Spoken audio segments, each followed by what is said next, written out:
Na noite de hoje, meus irmãos, continuando os nossos estudos, que são um panorama de toda a Bíblia, e é uma jornada muito abençoadora, aquela que nós começamos. Nós estamos entre o livro de Ruth e o livro de Samuel. Entretanto, eu julguei por bem, obrigado, João Marcos. Entretanto, eu julguei por bem hoje trazer para os irmãos uma visão ampla de todo o Antigo Testamento, porque depois que nós entrarmos no livro dos Reis, eles praticamente têm 50% da história dentro deles, na simultaneidade dos reis e dos profetas.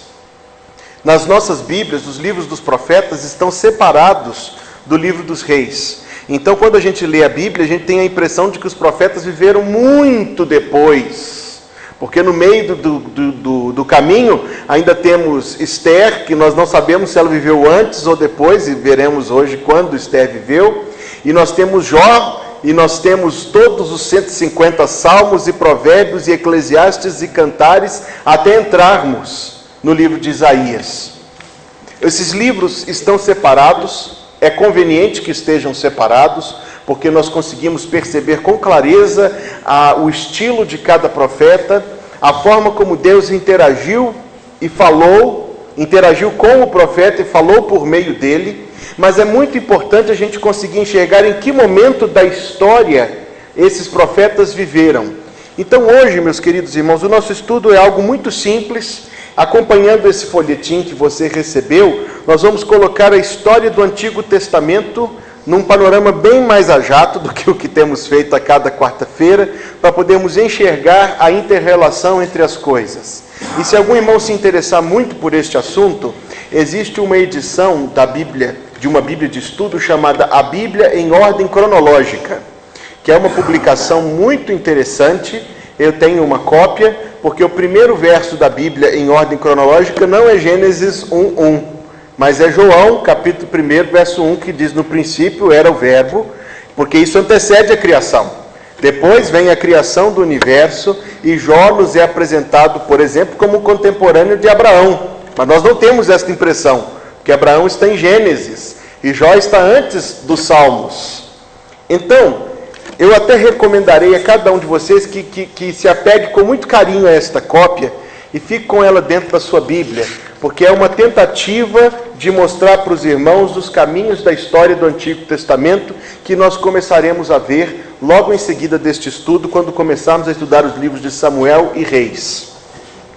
Note então, eu vou fazer aqui uma visão bem rápida desse folhetim que você recebeu, que na página número 1, nós temos uma introdução que resume isto que eu falei, e em segundo lugar nos apresenta o período número 1, da criação aos patriarcas. Todas as datas aqui são aproximadas, por isso que elas começam com um C, ponto, que significa cerca de. Nós não conseguimos afirmar, nós não sabemos afirmar quando Deus criou o universo. Estipulam alguns que tenha sido no ano 4000 a.C. Mas o máximo que nós podemos afirmar quanto a esta data é que a degradação da criação começou mais ou menos nesta época.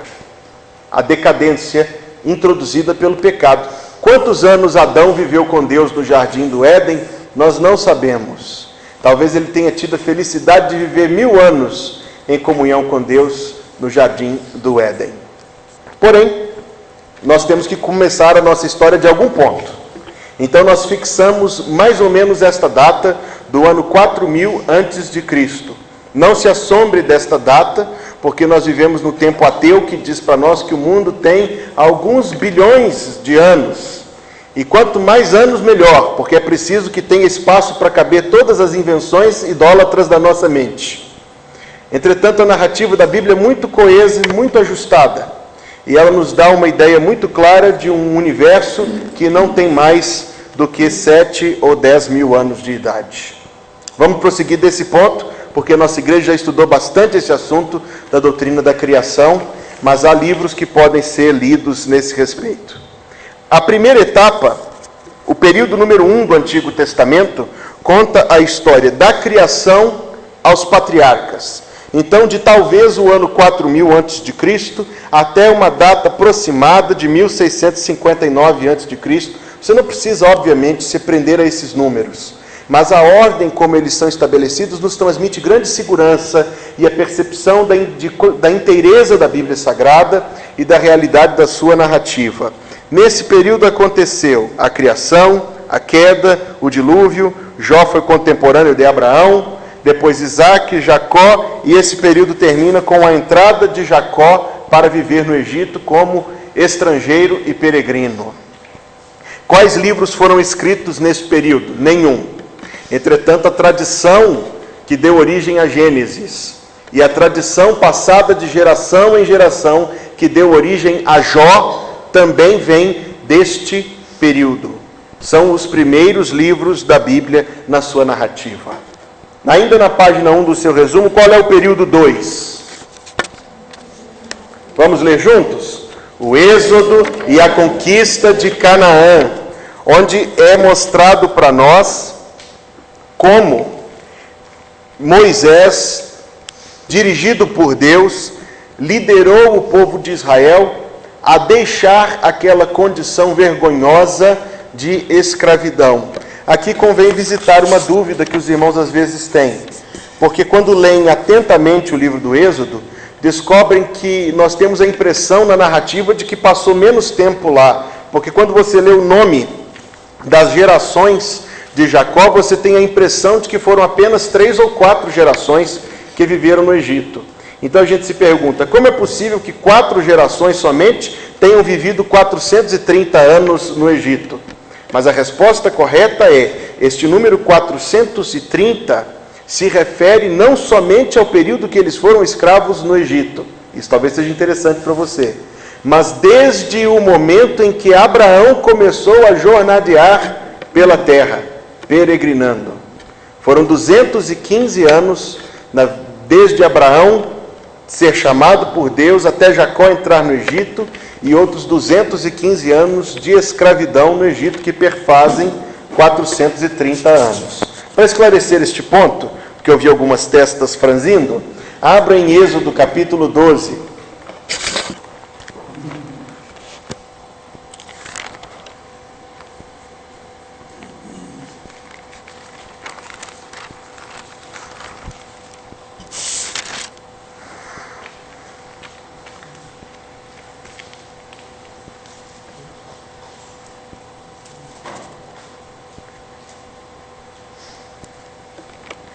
Verso 40 diz: ora, o tempo que os filhos de Israel habitaram no Egito foi de 430 anos. Êxodo 12, 40. E verso 41, aconteceu ao cabo dos 430 anos, nesse mesmo dia, todas as hostes, as campanhas, os grupos de pessoas do Senhor saíram da terra do Egito.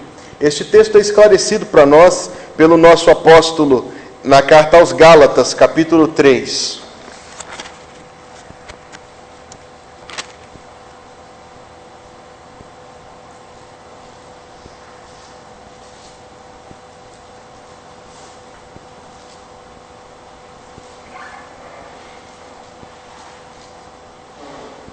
Capítulo 3, versos 16 e 17. Ora, as promessas foram feitas a Abraão e ao seu descendente. Não diz, e aos descendentes, como se falando de muitos, porém como de um só, e ao teu descendente, que é Cristo. E digo isto, uma aliança já anteriormente confirmada por Deus, a lei, que diz aí em seguida, que veio 430 anos depois. Não a pode abrogar de forma que venha a desfazer a promessa. Houve um chamado de Deus a Abraão, que ele começasse a jornadear pelo mundo, inclusive no Egito. E a sua descendência inteira foi peregrina, sem ter um lugar para chamar de seu.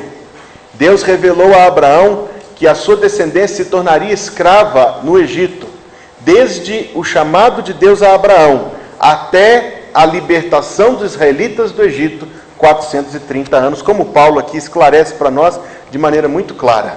Isso é importante ressaltar, porque na nossa leitura, às vezes, nós ficamos confusos de saber que o pai de Moisés casou com uma neta de Levi.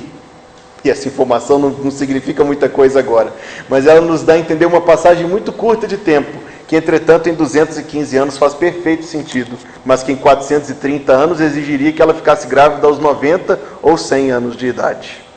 Bem entendido isso, meus irmãos?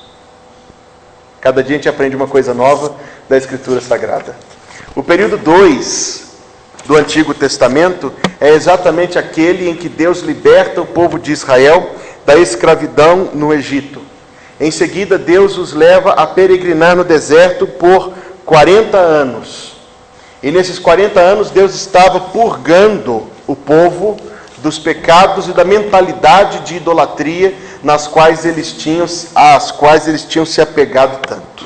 Na página 2 estão aí apontados quais foram os livros da Bíblia escritos nesse período: Êxodo, Levítico, Números, Deuteronômio e Josué. Qual é o período número 3 da história do Antigo Testamento?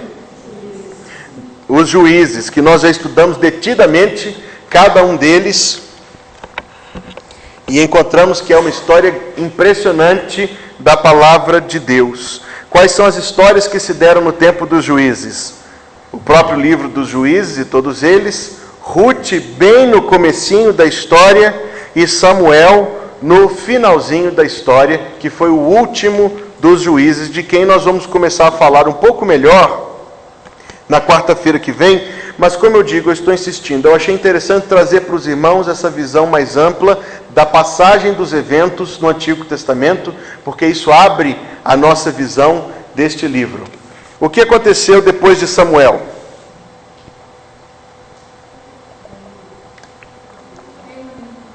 Veio o reino, é o período 4, que eu estou chamando aí na sua página 2. O reino unido de Israel e Judá. Como começou essa história desse reino unido? Começou quando o povo rejeitou Samuel e quis ter um rei como as nações ao seu redor. Nós vamos ver, queridos irmãos, e isso é tão bonito enxergar, que Samuel era um dos mais claros retratos de Cristo no Antigo Testamento. Porque ele não era da tribo de Levi, mas foi sacerdote no templo. E ele era profeta e ele era juiz. E esse retrato ganha um adorno ainda maior, porque ele foi rejeitado pelo povo, assim como Cristo foi rejeitado pelo povo. Samuel é um tipo de Cristo no Antigo Testamento. Ele ungiu a um jovem de aspecto muito imponente chamado Saul. Quantos anos Saul reinou? 40. Saul reinou durante 40 anos. Quem acertou está comemorando aí, parabéns. Saul reinou durante 40 anos. Os 16 primeiros anos desses 40, ele reinou debaixo da bênção de Deus. Qual foi o pecado que Saul cometeu que descarrilou o trem?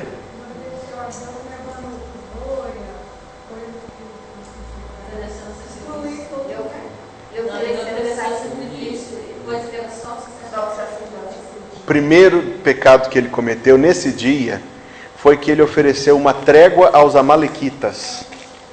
E Moisés, séculos antes, tinha dito ao povo de Israel que quando Deus lhes desse os amalequitas na mão, não deveriam poupá-los. Qual foi o pecado de Saul? Saul se sentiu mais sábio do que Deus, mais amoroso do que Deus e mais misericordioso do que Deus. Depois disso, ele profanou o culto. E se você entender, como já temos entendido, que aquele culto em si mesmo não tinha valor, mas no seu simbolismo ele tinha valor, pois apontava para a obra de Cristo em nosso lugar na cruz do Calvário, Saul não somente profanou o sacrifício, Saul desdenhou da promessa de redenção de Deus. Porque naquela atitude de fazer um altar e de fazer sacrifícios como se ele fosse sacerdote, ele estava dizendo, não, o que Deus pede a gente pode fazer aqui, pode fazer ali, pode fazer de qualquer jeito, pode fazer do meu jeito ou do seu jeito. Mas a salvação só é real se for do jeito de Deus. É preciso que a gente tenha isso em mente, porque toda a aliança do Antigo Testamento consistia de símbolos, como a carta aos Hebreus nos diz com clareza. É somente por essa razão que muitas das coisas do templo e do sacerdócio fazem sentido. Depois daquilo, o reino de Saul foi desertado por Deus e ele se tornou uma pessoa agoniada, infeliz, doente mental, emocional, física e espiritualmente. Ele era um tormento para quem convivia com ele e um retrato claro do que acontece com a vida humana sem o Senhor Deus para dirigir e para ocupar o primeiro lugar. Entretanto, esse drama se arrastou ainda por mais 24 anos, em que Saul fazia aliança com Davi e voltava atrás. Fazia aliança com Davi e voltava atrás. Pedia perdão e voltava atrás. Quando por fim Deus se calou para com Saul por completo, ele comete o último dos seus pecados e acrescenta à lista que ele foi consultar os demônios por meio de uma feiticeira. Triste a história de Saul, que podia ter sido uma história tão bonita. Depois da morte de Saul, aliás, permitam, uma vez que a gente só investiu 16 minutos ainda, fazer um esclarecimento de um ponto desde agora, porque a ideia de Jonatas e de Davi, como sendo dois coleguinhas que tinham a mesma idade, que corriam pelo campo juntos. Quantos anos você acha que Jonatas tinha? Quando Davi era um garoto de menos de 20, Jonatas era um senhor de mais de 50. E não somente isto, mas ele tinha direito ao trono, como filho do rei Saul. Estando este grupo aqui, é interessante notar, porque até a afinidade entre Davi e Jonatas, por algumas pessoas cínicas do nosso tempo, é reputada como sendo de outra natureza, julgando sujeira numa das coisas mais belas da Bíblia, que é não propriamente a amizade entre eles, mas a humildade de Jonatas para com Deus. Porque Jonatas, sendo herdeiro do trono, poderia ficar do lado de Saul, seu pai, contra Davi. Mas ele admitiu que Davi era escolhido por Deus. Quais foram as coisas que ele deu para Davi? O que era a capa dele? Era a capa de príncipe de Israel e a capa de futuro rei de Israel. Então ele tira o seu manto principesco, o seu título de herdeiro do trono, e diante de todo mundo diz publicamente para o povo quem vai ser rei no futuro. Não ele, mas Davi. Tira sua espada, e esse tirar a espada é verdadeiramente que ele se submeteu a Davi.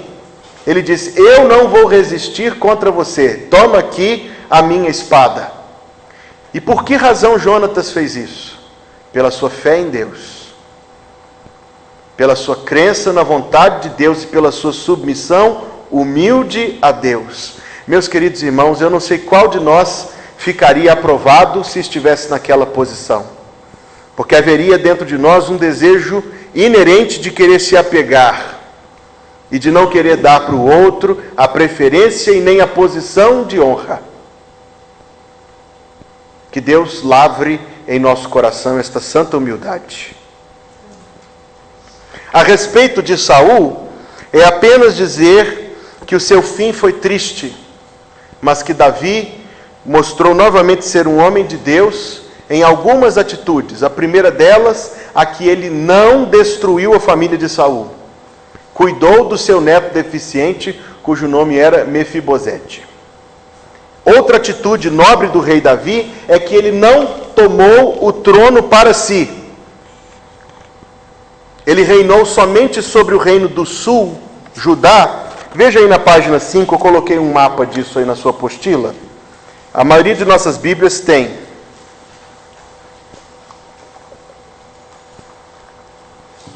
Você está vendo um reino ao sul chamado Judá e um reino ao norte chamado Israel. Qual dos dois é maior? Qual dos dois tem acesso ao mar? Qual dos dois tem acesso à água doce mais livremente? Deve ser Israel, porque se você vê que Judá só faz fronteira com o Mar Morto. Esse mapa não sei se está muito bom, principalmente porque ele está em inglês, os irmãos vão perdoar, mas é porque o material em inglês é muito mais fácil de achar e muito melhor do que a maioria das coisas que a gente acha em português. Aí a gente às vezes acha dificuldade de encontrar verdades bíblicas que saltem para nós destas informações. Mas note que Davi, mesmo comandando um exército, e mesmo que o reino do norte de Israel estivesse desintegrado, e estivesse em comoção política e agitação, ele não se atreveu a tomar aquele reino pela sua própria força. Ele tinha plena convicção de que iria esperar Deus cumprir a sua palavra na sua vida e que Deus o levasse a ser rei daquele reino do norte. Quantos anos isso demorou para acontecer? É mais que 6 e menos que 8. Levou 7 anos para que isso acontecesse. E eu não sei novamente quem de nós saberia esperar 7 anos por uma coisa que já sabia que Deus tinha dado. Imagine, meus queridos irmãos, quantas pessoas batiam na sala do trono para pressionar Davi e dizer: você não vai fazer nada não, homem. Seja homem, pega esse pessoal e conquista aquilo lá. Mas ele sabia que tinha que esperar pelo Senhor. E ele sabia que ele não deveria tomar pelas suas próprias mãos aquilo que Deus lhe daria. A respeito de Davi, no tempo do Senhor, 7 anos depois, ele foi chamado para ser rei também do reino do norte de Israel. E reinou durante quantos anos? 40 ao todo, 33 como rei dos dois povos, tanto Judá quanto Israel. No fim do seu reinado, Davi quase perdeu o reino. Quase perdeu o reino por causa de alguns pecados que ele cometeu, que ele não devia ter cometido. O primeiro foi com a mulher do seu comandante edomita, Urias. O segundo foi quando ele fez vista grossa a um pecado muito sério e perturbador que aconteceu dentro da sua casa, quando um dos seus filhos, chamado Adonias, se deitou com uma de suas meio-irmãs. É um negócio assim que nem no mundo acontece. Mas aconteceu lá na casa de Davi, e porque ele tinha, alguns interpretam assim, porque ele tinha comprometido a sua autoridade moral antes, ele não quis exercer o direito logo em seguida. Fato é que essas duas coisas trouxeram muita tristeza no final do seu reinado, e se não fosse por Deus, e pela misericórdia de Deus, e pelos propósitos que Deus tinha na vida de Davi, ele teria perdido por completo o seu reinado. Veja aí na página 4 essa tabela, porque eu farei aos irmãos uma pergunta difícil. Essa tabela tem 3 colunas. A primeira coluna menciona os reis do sul, de Judá. A segunda coluna, os profetas. E a terceira coluna, os reis do reino do norte, Israel. Quem foi profeta no tempo do rei Davi? E Natã e Gade. Quem escreveu os livros de Samuel depois que Samuel morreu? Natã ou Gade. Sem dúvida, os profetas que estavam em exercício naquele tempo. Um não profeta não se tornaria autor da palavra do Senhor. Vamos prosseguir. Depois que Davi ficou velhinho, ele passou o trono para outro, chamado Gedidias. Quem é Gedidias? Salomão é Gedidias. E Gedidias é Salomão. Quem foi o pai de criação de Salomão? O profeta Natã. Educou Salomão na lei do Senhor. E o nome dele, na casa do profeta Natã, era Gedidias, que significa o amado do Senhor. Talvez o apelido dele fosse Didi. Natã Dias, é verdade. Aí quem for ter filho ainda, pense no nome Gedidias, é um nome bonito e tem um significado maravilhoso, significa o amado do Senhor. Salomão assumiu o trono, e quantos anos Salomão reinou? outros 40. Cada um deles reinou 40 anos. Saul reinou 40 anos, Davi reinou 40 anos, Salomão reinou 40 anos. O período de reino unido de Israel e Judá durou 120 anos. E foi o período de maior paz e prosperidade do Antigo Testamento, especialmente o tempo em que Salomão reinou. Porque a Bíblia nos diz que a prosperidade era tamanha que não se dava caso da prata. Prata para eles não valia nada. O ouro valia, mas a prata tinha tanta. E do reinado de Salomão, nós temos relatos de coisas impressionantes e gloriosas. Principalmente que ele terá sido, naquele período da história, o rei de maior notoriedade do mundo inteiro. Razão pela qual uma mulher de uma terra chamada Sabá, que não sabemos onde é, mas possivelmente era a Etiópia, viajou grande distância para poder confirmar aquilo que tinha ouvido falar a respeito de um homem na terra que tinha a sabedoria de Deus lá no céu. Entretanto, mesmo Salomão tendo tanta sabedoria, antes do final da sua vida ele cometeu grave pecado. O primeiro pecado que Salomão cometeu foi ter desposado mulheres de outros povos. Mas Davi também cometeu esse pecado, sim. Mas Salomão excedeu muito a medida do pai nesse pecado. E a maioria desses casamentos, convém mencionar, eram alianças políticas. Então não eram casamentos propriamente ditos de marido e de mulher. Uma coisa muito daquele tempo na história. Mas Salomão parece que levou a coisa para o nível seguinte. E começou a ser influenciado pelas suas mulheres. E começou a adorar a outros deuses. E no fim dos seus dias ele construiu um templo ao deus Moloque, de frente ao templo de Jerusalém, depois do vale, onde depois foi feito o jardim do Getsêmani, onde o Senhor Jesus orava. Salomão se arrependeu. Graças a Deus por isso, o fim da sua vida foi caracterizado por verdadeiro, genuíno e público arrependimento, que nós encontramos no livro dos Eclesiastes. Página 3 aí do seu resumo, nós estamos alistando quais foram os livros da Bíblia escritos nesse período de 120 anos. A segunda metade do livro de 1 Samuel, o livro de 2 Samuel, está vendo aí? 1 Reis de 1 a 11, 75 dos Salmos, com certeza, 2 dos Salmos que eram de Salomão, um deles é de Moisés. A gente vai fazer uma visão dos Salmos, a gente especifica estas coisas.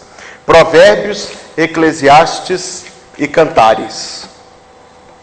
Qual é o período quinto da história do Antigo Testamento? Vamos dizer juntos? Os reinos do norte e do sul. Desde o dia que Salomão morreu até a destruição de Jerusalém pelos babilônios. E este é talvez o mais extenso período histórico do Antigo Testamento, que está registrado no livro dos Reis e no livro das Crônicas. Pergunta difícil: por que nós temos a mesma história no livro dos Reis e no livro das Crônicas?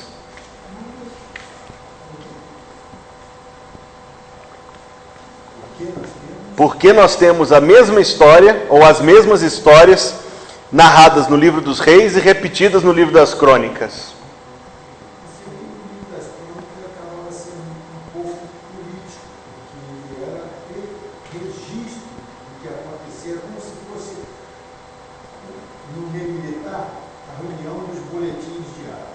O livro de Ata. E a resposta, metade da resposta é essa mesmo. A segunda metade da resposta é o seguinte: é que o livro dos Reis foi escrito enquanto as coisas aconteciam, e o livro das Crônicas foi escrito depois. O livro dos... As coberturas não estarão registradas no livro das Crônicas? Quer dizer, não vamos tecer muito comentário aqui não, porque... mas não era o livro de Crônicas, não, era outro livro que não está na Bíblia. É. Quando no livro dos Reis está escrito assim: porventura isso não está escrito no livro dos dias dos reis, no livro das guerras, no livro das crônicas. Eram livros como o Diário Oficial da União, que é publicado todos os dias aqui no Brasil, e que não fazem parte da revelação inspirada. É bom a gente ter noção dessas coisas, não é verdade? Porque nos ajuda a diferenciar uma coisa da outra. Reis, os 2 livros dos Reis, propriamente dito, focalizam, como o título diz, os reis. E o livro das crônicas, a história da nação e os acontecimentos políticos que tem a ver com a nação. Abra sua Bíblia. Abra o seu resumo aí na página 4 e você vai ver que nós temos aí uma tabelinha. E essa tabelinha ela vai desde o reinado de Saul até a morte do profeta Malaquias. Então ela cobre todo o Antigo Testamento. Por isso que eu disse, esse folhetim que você ganhou hoje é um presente. Fique com ele aí na sua Bíblia, para você poder consultar essas coisas que são muito interessantes. Depois da morte de Salomão, o reino se dividiu em dois. O sul acompanhou Roboão e o norte acompanhou Jeroboão. O reino do sul teve alguns reis tementes a Deus. O reino do norte não teve nenhum. Todos os reis do reino do norte eram perdidos como a podridão. Idólatras e maus. Principalmente Acabe e Jeroboão II. Era. Não. Jeroboão não. Jeroboão era um soldado a serviço do exército naquele tempo e acabou representando as angústias do povo do norte, porque o final do reino de Salomão não foi somente de pecado, foi de injustiça geral também. Vamos apenas ter uma visão ampla disso, porque isso nos ajuda a ler melhor a Bíblia. Nessa sequência de reis, os irmãos verão, como a Bíblia nos mostra, que o reino de Israel, o reino do norte, foi conquistado pelos assírios, que espalharam aquelas tribos, as 10 tribos, por todo o mundo, e até hoje espalhadas, elas estão miscigenadas em toda a terra. Por isso que existem algumas teorias, e eu não quero dar voz a isso, porque não existe nenhuma base concreta, mas que dizem que vários povos da Ásia e até as Américas são descendentes das 10 tribos. Por várias razões de espalhamento humano pela face da terra, linguísticas e outras. Não sabemos. O que aconteceu com eles a gente realmente não sabe. Se misturaram aos povos do mundo e misturados estão. O reino do sul perdurou ainda mais um pouco, mais um século e pouco.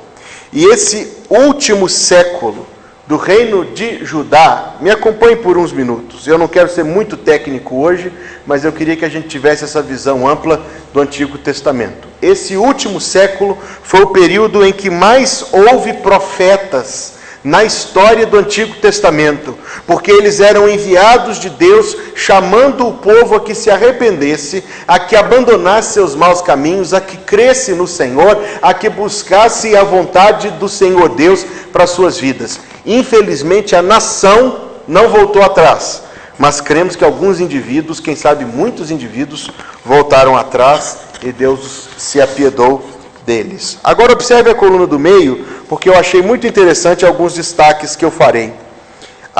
O profeta Jonas, veja quando o profeta Jonas profetizou.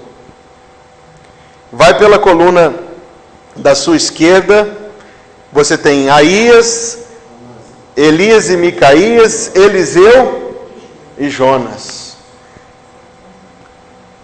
Conseguiram localizar aí, meus queridos irmãos? É uma tabelinha um pouco difícil às vezes, mas eu acho que ela ajuda, depois que bem vista.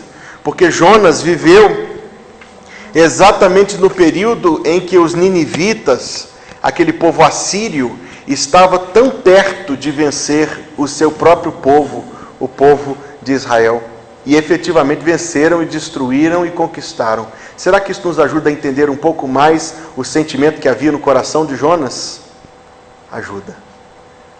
E ajuda, meus queridos irmãos, a entender que se hoje nós vivemos com muita tristeza a presença do racismo na nossa sociedade, o racismo está presente na Bíblia em termos bem amplos e claros. Os judeus contra o resto da humanidade. Preconceito racial que no Evangelho se torna reconciliação. Então você encontra que os outros profetas, Amós, Oséias, Isaías, Miqueias, Naum, Jeremias, Abacuque, Sofonias, todos eles foram enviados de Deus nesse tempo. Era a misericórdia do Senhor chamando o povo a se arrepender dos seus pecados, a abandonar a idolatria e voltar para o caminho do Senhor Deus enquanto havia tempo, porque Deus também sabia as grandes tragédias que o seu juízo traria logo em seguida. Então eu disse aos irmãos que esse reino do norte foi destruído pelos assírios, mas pouco mais de 100 anos depois, o reino do sul, chamado reino de Judá, também foi destruído, dessa vez pelos babilônios. E quando eles destruíram, eles levaram todos os nobres, os príncipes, os sábios, os jovens fortes, talentosos e inteligentes para morar na Babilônia. Dentre eles, Daniel. Como é bom esse estudo, ele nos ajuda a entender que Daniel foi contemporâneo de Jeremias. E que Jeremias morreu na Babilônia. E Daniel também. Mas que a presença de Daniel ali foi de uma grande influência para o bem do povo de Deus e para aquelas nações. Quando nós começamos a ler a vida de Jesus, quando nós estávamos estudando o Evangelho de Mateus nas quartas-feiras, nós vimos isto. Nós lemos que 3 magos do Oriente, quer dizer, a Bíblia não diz que eram 3, mas diz que vieram uns magos do Oriente à busca de Jesus. Pergunta difícil, e eu sei que temos alguns irmãos aqui conosco hoje que não estavam na época daquele estudo. Então, magos do Oriente quer dizer que eram feiticeiros da China. Não. Magos do Oriente quer dizer que eram bruxos da Índia.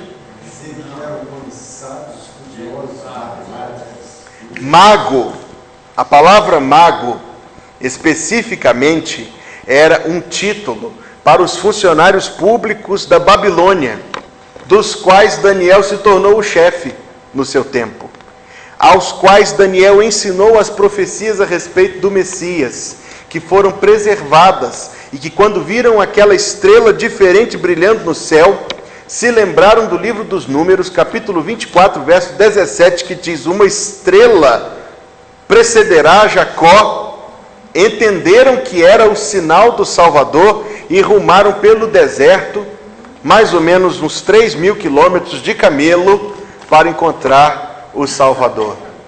Quão a sério nós devemos levar a palavra do Senhor, hein, meus irmãos? Eles, com muito menos que nós, montaram no lombo do camelo e andaram 3.000 quilômetros, trazendo incenso, ouro e mirra, para ofertar àquele Salvador que criam que viria.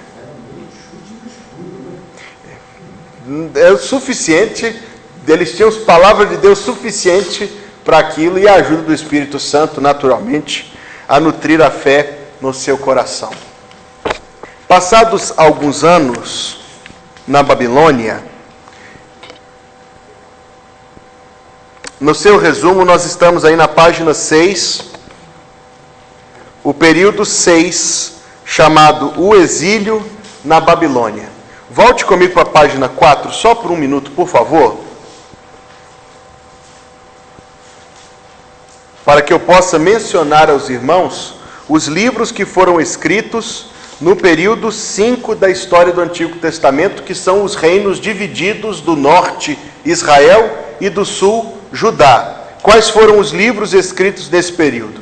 2 Reis, a segunda metade, Jonas, que era do norte, Amós, que pregou para o norte e para o sul, Oséias, que pregou para o norte. Como a história de Oséias fica mais ampla diante de nós, por entendermos isto, que ele estava pregando a um povo que decidiu adorar um bezerro de ouro. Isaías, Miqueias, Naum, Jeremias, Abacuque, Sofonias, Joel, Ezequiel e Obadias, todos eles pregando para o reino do sul. Virando a página número 6, eu deixei aí para os irmãos um pouco a respeito do exílio da Babilônia.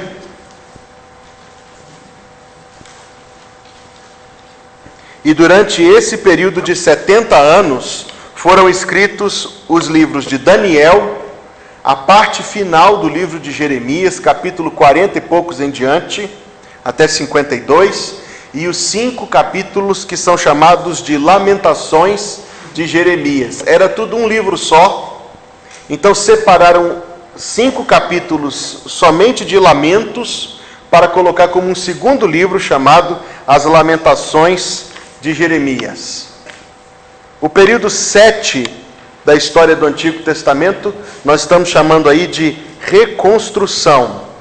E ele aconteceu em 3 etapas. A primeira etapa foi quando foi enviado Zorobabel.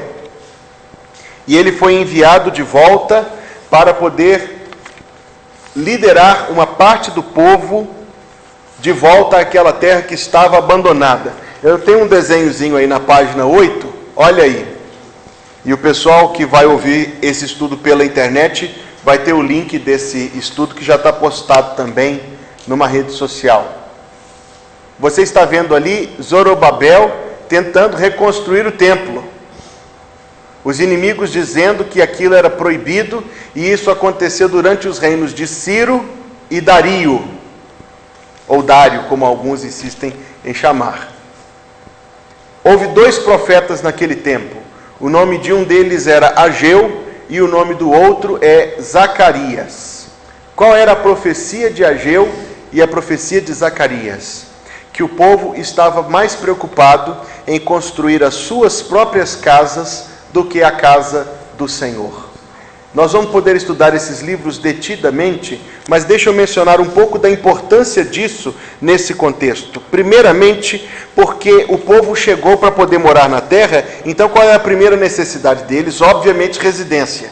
Então eles construíram casas para si, antes de construir o templo de Deus. Até aí, tudo bem. Mas o profeta Ageu diz o seguinte: vós morais em casas apaineladas. É o que está escrito na nossa tradução da Bíblia. Alguém sabe me dizer o que é casa apainelada?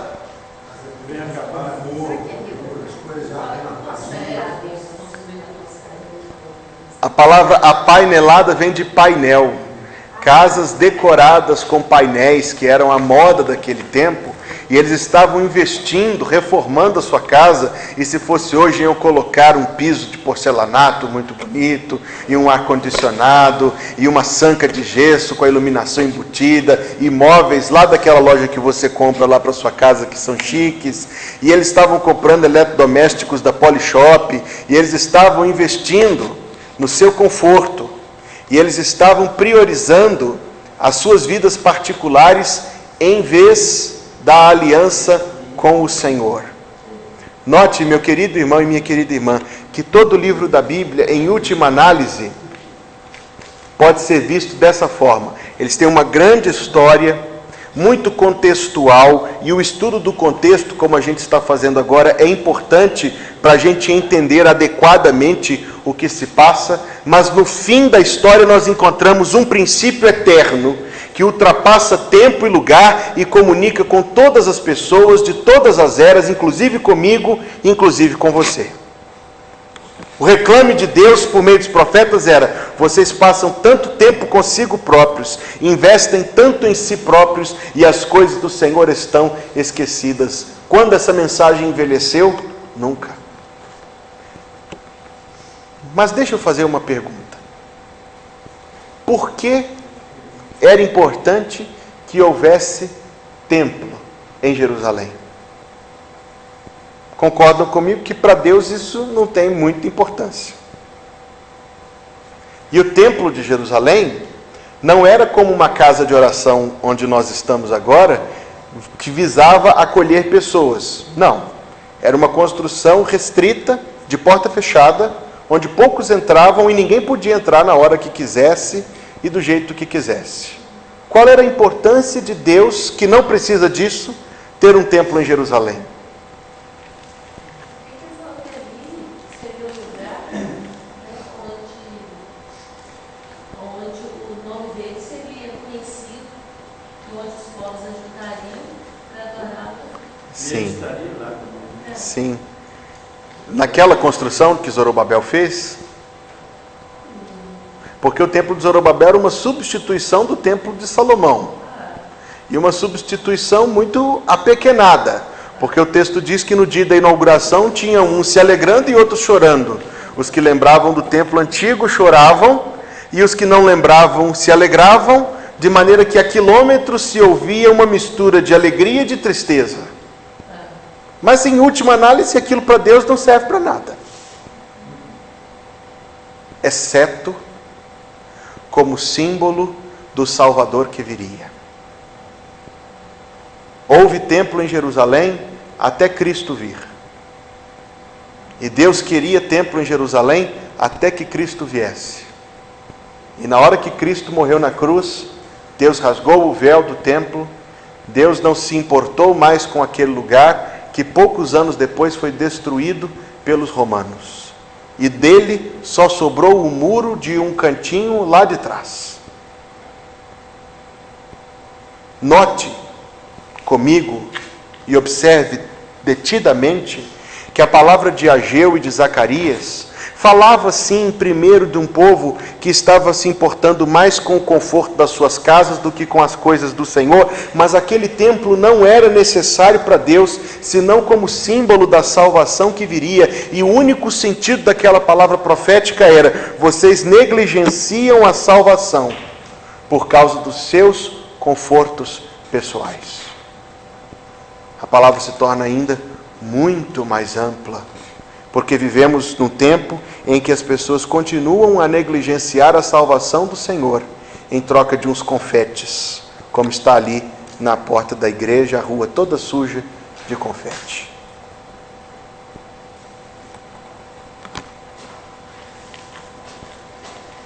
Zorobabel liderou o povo o tanto quanto pôde, e a história dele está no capítulo de 1 a 6 de Esdras. Depois veio Esdras, mas antes de Esdras vir, e somente aqui, nós somos apresentados a uma jovem chamada Hadassa. E quem é a jovem Hadassa? Esther era o seu nome idólatra. E se ela pudesse escolher, ela não gostaria de ser chamada de Esther, ainda que seja um nome muito bonito, viu gente? Eu não quero falar contra o nome não. Mas para ela, que se chamava Hadassa, casar-se com um rei idólatra era uma grande humilhação. E com certeza não era o que ela queria. Principalmente considerando que era um homem tão inescrupuloso quanto Xerxes. Em segundo lugar, quando ela se casou com ele, ela recebeu o nome de uma deusa idólatra chamada Ishtar, que é a raiz de Esther. Assim como fizeram com Daniel, cujo nome se tornou Belsazar, era o filho de Nabucodonosor. Azarias se tornou Sadraque, e Misaías se tornou Mesaque, e fugiu agora. Tornou-se Abednego. Eles tinham o hábito de colocar nomes idólatras no povo do Senhor. E o nome de Esther era um nome idólatra, o nome de uma deusa. Entretanto, não, Ishtar é a deusa que é a raiz do nome Esther. O nome Hadassa era o nome judaico dela. Entretanto, a história dela, que só tem 8 capítulos, e que nós vamos estudar detidamente quando chegarmos nesse ponto da história, porque eu estou dizendo aos irmãos que nós vamos estudar os livros em ordem cronológica então, tá certo? Para que o nosso entendimento nas próximas quartas-feiras seja mais amplo. Mas a história dela é uma história de um grande livramento que Deus deu ao povo. Quem estava por trás do plano de Amã? Os irmãos sabem qual era o plano de Amã. O plano de Amã era matar todos os judeus. Quem estava por trás desse plano? O diabo. Bendito João. E por quê? Ele acabaria com as chances de vida. Essa é a resposta simples. Satanás queria cortar pela raiz a possibilidade de Jesus Cristo vir ao mundo. Porque Deus prometeu que Jesus Cristo viria ao mundo por Abraão, e de Abraão não Ismael, mas Isaque, e de Isaque não Esaú, mas Jacó, e de Jacó não Rúben, nem Simeão, nem Levi, nem Issacar, nem Zebulon, nem Dani, nem Naftali, nem Gade, nem Azer, nem José, nem Benjamim, mas Judá. E de Judá, passadas algumas gerações, Davi. Este era o intento e o propósito que Deus havia revelado Amã não era senão um instrumento de Satanás, mas a forca que ele montou, nela ele foi pendurado. E os judeus se livraram. Depois deste período, Deus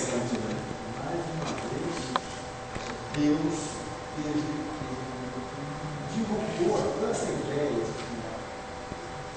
que um homem é o mais poderoso, ele mais uma vez usa a mulher. Ah, com certeza. Os dois livros que Deus usa, que tem o nome de mulheres na Bíblia, Esther e Ruth, são dois livros muito amplos nesse sentido. Nesse tempo, eu preciso concluir. Nesse tempo de Xerxes, foi enviado um homem chamado Esdras. E convém dizer aqui que é o meu personagem favorito do Antigo Testamento, porque ele é chamado de Lucas do Antigo Testamento. Extremamente meticuloso, organizado, historiador, duro igual um porrete. Mas esse era Esdras. O nome dele correto seria Azarias, era um nome aramaico. Se fosse hebraico, seria Azarias. E ele foi um líder do povo. Qual foi o principal trabalho de Esdras? Ele organizou o Antigo Testamento no seu formato final. Ele escreveu o livro das Crônicas, ele organizou o livro dos Salmos e ele fez a primeira versão revista e corrigida dos rolos do Antigo Testamento, que são copiados até o dia de hoje. Perdão? Sim, ele escreveu alguns dos livros, escreveu a história de Zorobabel antes, inaugurou a casa dos escribas, organizou o sacerdócio, porque não bastava ter templo, era necessário que o templo funcionasse. Prolífico escritor, eficaz na sua reorganização, incansável, meticuloso, zeloso, e como eu disse, um pai para o povo, porque disciplinava o povo nos seus pecados. Como eu gosto do livro de Esdras. Quando ele descobriu que, apesar de todos os seus esforços, os homens continuavam se casando com mulheres de outros povos, ele rasgou a própria roupa, se humilhou e chorou diante do Senhor longamente, pedindo perdão a Deus por si e pelo povo. Quando depois ele descobre que um certo Tobias, lembra-se dele? Que um certo Tobias, amigo de um certo Sambalate, tinha sido dado, veja irmãos, como são sujas as coisas que podem acontecer, porque o sumo sacerdote, alguém de quem se esperaria uma lealdade e uma retidão, deu para Tobias um escritório numa das salas laterais do templo. Quando isso aconteceu? Quando Esdras teve que voltar para a Síria. E quando ele chegou lá, como eu gosto desse relato, eu acho interessantíssimo, porque diz a Bíblia que ele pegou todos os móveis daquele quarto e jogou para fora no chão, quebrando tudo e pôs o homem para fora. Corajoso ele, firme no Senhor. E por fim veio Neemias, que é o terceiro aí nessa ilustração que eu coloquei na página 8. Neemias, junto do povo, terminou a cidade de Jerusalém, construindo em 52 dias a muralha. Um milagre. Um milagre. Depois dessa história, porém, não sabemos se Neemias morreu em Jerusalém ou se ele foi chamado de volta para servir como copeiro do rei. Na sua página 8 está o período número 8 do Antigo Testamento, chamado de período intertestamentário. Depois que Neemias morreu, veio o profeta Malaquias, porque tinha havido uma grande corrupção no meio do povo novamente, e principalmente no meio dos sacerdotes. E é interessante que Malaquias é um livro curto, de somente 4 capítulos, mas que é uma acusação franca e irrestrita e dura aos sacerdotes do templo que tinham extraviado e transformado a sua profissão em mau caratismo e canalice. Diz a tradição que Malaquias foi morto pelo povo por causa da sua profecia. Depois disso, 400 anos que são chamados os 400 anos de silêncio. Eu ganhei de um amigo alguns anos atrás uma Bíblia antiga, e entre Malaquias e Mateus, alguns se lembram dessas Bíblias, ela tem 4 páginas em branco. 4 páginas em branco, cuja finalidade era simbolizar 400 anos que Deus não enviou um profeta sequer a Israel.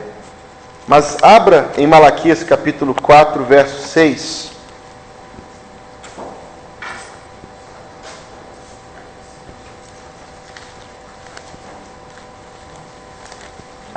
Volte de Mateus um pouquinho.